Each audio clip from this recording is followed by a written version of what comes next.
Hello friends, welcome to a new lesson.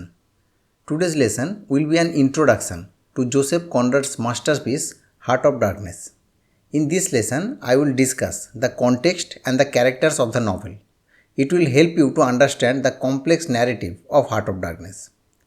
Joseph Conrad's Heart of Darkness is his most famous work and a fundamental text on the subject of colonialism. It was first published serially in Blackwood's magazine in 1899. It was published as a complete novella in 1902 as the third work in a volume Conrad titled Youth. Since its publication in Youth, the novel has fascinated numerous readers and critics. Most of them regarded Heart of Darkness as a modernist work that in several important ways broke many narrative conventions of Victorian novels and brought the English novel into the 20th century.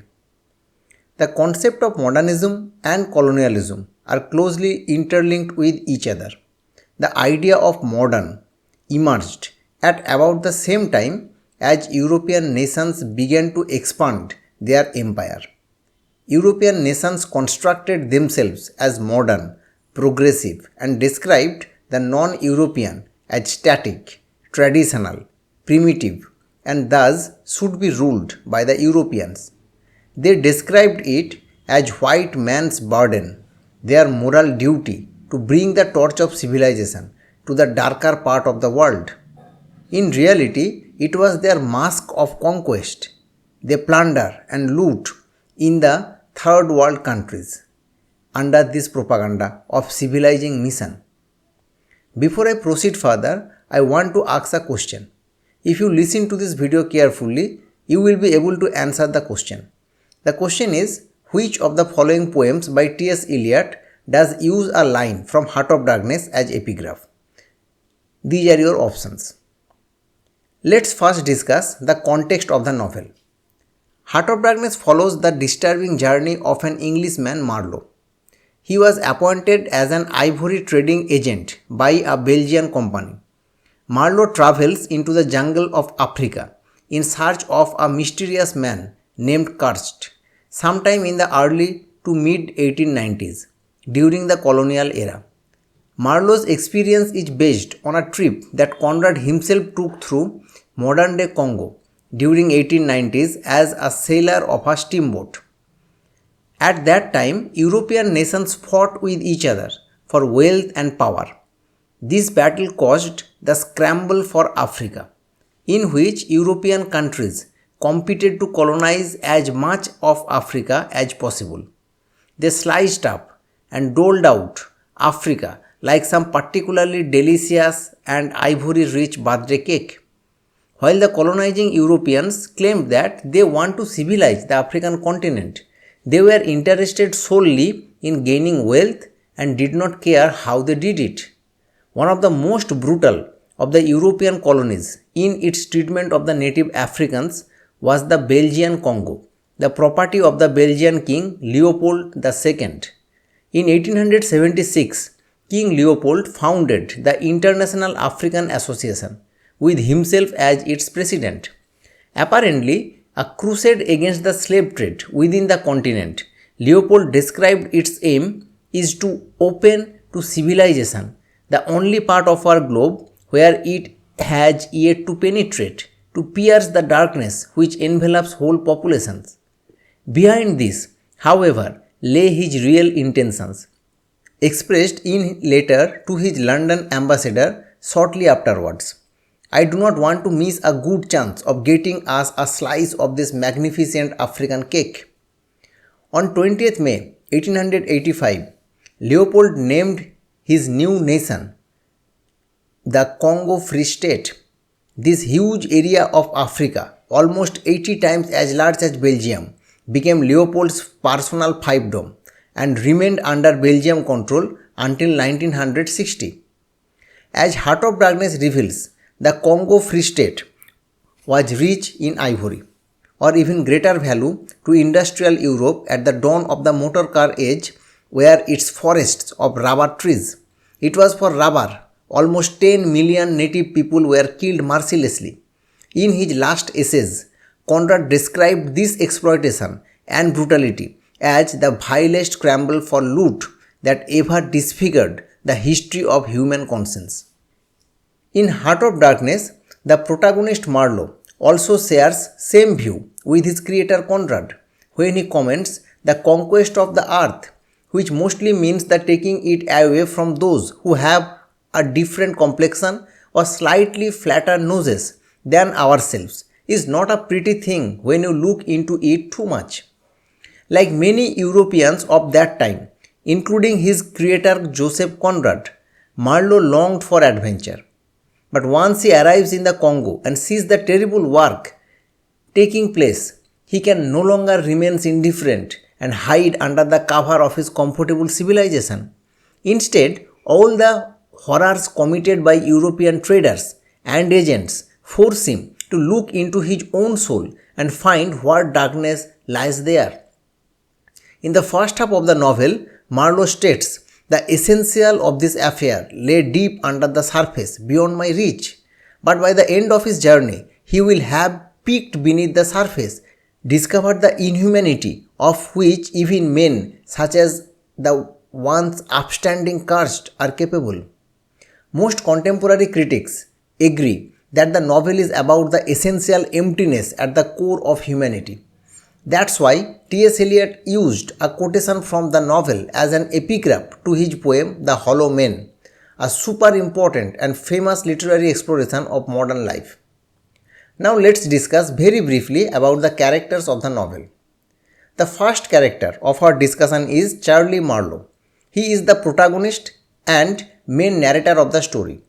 Marlowe is a first-person narrator, and in opposite to the third-person omniscient narrator, Marlowe gradually, slowly understands the situation he experiences and narrates to the reader indirectly. He is a 32-year-old man who has followed the sea. Marlowe is a sailor who pilots a steamer ship for a Belgian company in the Congo. The story follows Marlowe's journey and experiences. He pilots the steamboat sent to relieve cursed. In many respects, the worldview of Marlowe is that of a typical European, but he is shocked by what he sees the European traders have done to the natives. The second most important character is Cursed. Cursed is a symbol of the greed and commercial mentality of white people and the white man's love for power. He is also an example of a civilized man who gives in to his barbaric nature. He is an ivory trader for the company. Cursed is a complex character who is both a gifted individual and a tragic hero. He is similar to characters like Faustus in Dr. Faustus, Ahab in Moby Dick, and Heathcliff in Wuthering Heights.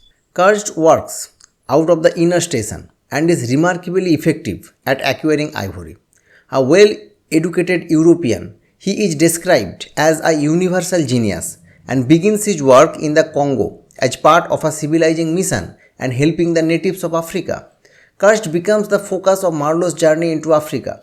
However, while in the jungle, Cursed is transformed from a man of moral principles to a monster who sets himself up as a god to the natives and performs terrible rites. His transformation proves that for all of his talent, ambition and moral ideas, he was hollow at the core.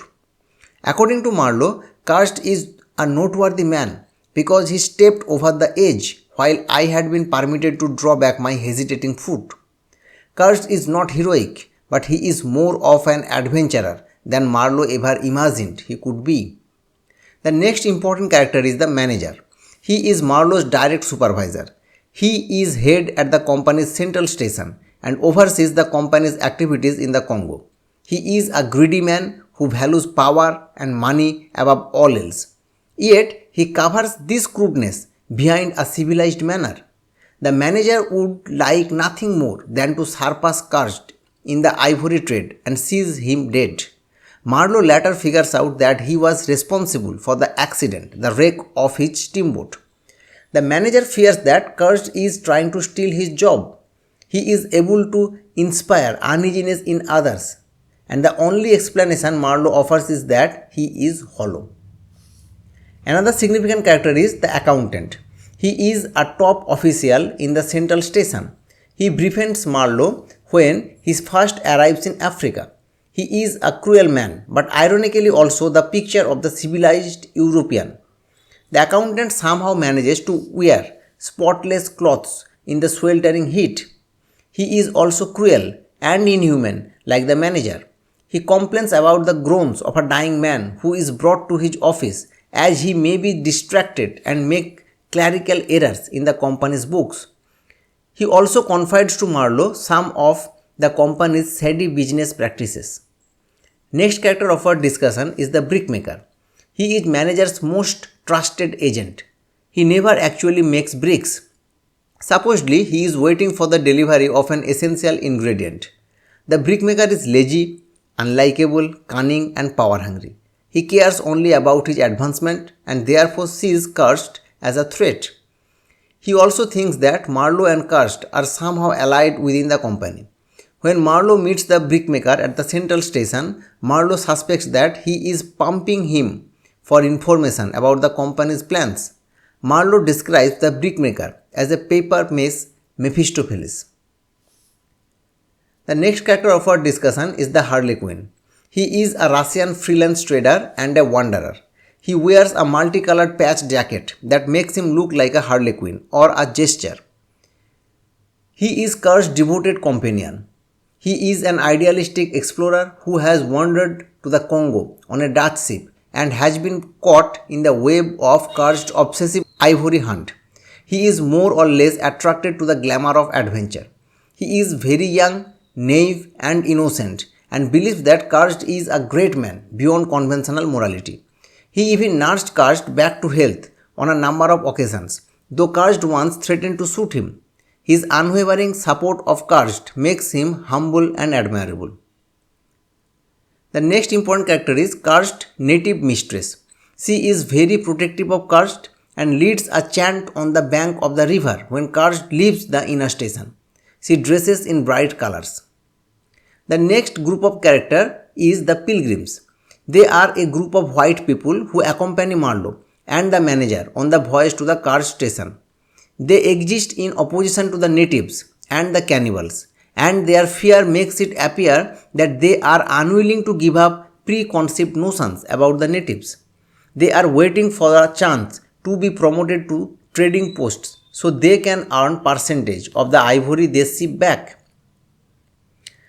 Now let's learn about the helmsman. He is a native crewman on Marlowe's steamboat. He is responsible for steering Marlowe's ship. He is not very experienced and seems unable to make informed decisions under pressure. He is killed by a spear during an attack on the boat. Another important character is Marlowe's aunt. She is the connection to the company in which Marlowe gets the job of a steamboat captain. She appears to be the only female contact Marlowe has in his life, and she fully supports the vision of colonialism laid out in Rudyard Kipling's White Man's Burden. Next important character is Karst's intended. She is an unnamed woman, dressed in black and only appears in the last few pages of the novel. She is the symbol of a life that Karst left behind when he arrives in the Congo. She is pure and lives in a dream world built around her ideal Karst. Her impressions of him are so dissimilar from what the reader observes that we marvel at the change that evidently has come about in Karst. Marlowe visits her after he returns to Europe and lies to her about her fiancé's last words. Now, briefly learns about the narrator. That means the frame narrator. He is the one of the 5 men on board the Nail who relates Marlowe's story to the reader. He is insightful and seems to be affected by Marlowe's story. The last group of characters is the cannibals. They are the crew of Marlowe's ship, and they are the only group of natives who ever voice any kind of statement or opinion to the whites. Marlowe is surprised at their tranquil manner and he seems to respect them. Now let's go back to the question. The correct answer is option B, the hollow man. T.S. Eliot selected the line Mr. Karst, he dead, as one of the 2 epigraphs of the hollow man. It is spoken by the manager's boy and describes the moment after Kurt's death. Here, Mr. Kurt represents the modern men who are hollow to the core. That's all for today. Thank you for listening.